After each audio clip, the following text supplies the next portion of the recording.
অবশেষে প্রায় 3 মাস পর বোলপুর মহকুমা আদালতে আত্মসমর্পণ করে জামিনের আবেদন করলেন অনুব্রত মণ্ডল।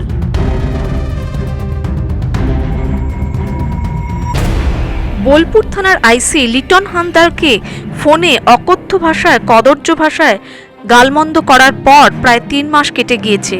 এরপর এদিন তিনি আদালতে গিয়ে আত্মসমর্পণ করার আর্জি জানান।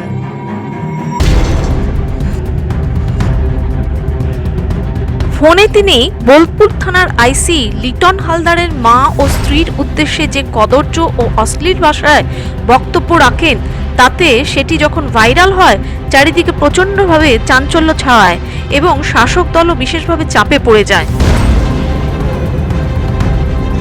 ঘটনার পর পুলিশ নোটিশ পাঠিয়েছিল অনুব্রত মণ্ডলকে। তিনি বোলপুরের এসডিপিও অফিসে গিয়ে সাক্ষাৎ করেন, কিন্তু এরপর তিনি আর আদালতমুখ হননি। বীরভূম জেলা তৃণমূল কংগ্রেসের প্রাক্তন সভাপতি তথা তৃণমূলের কোর কমিটির আহ্বায়ক অনুব্রত মণ্ডল এই প্রথম 3 মাস পর বোলপুর আদালতে গিয়ে আত্মসমর্পণের আর্জি জানালেন।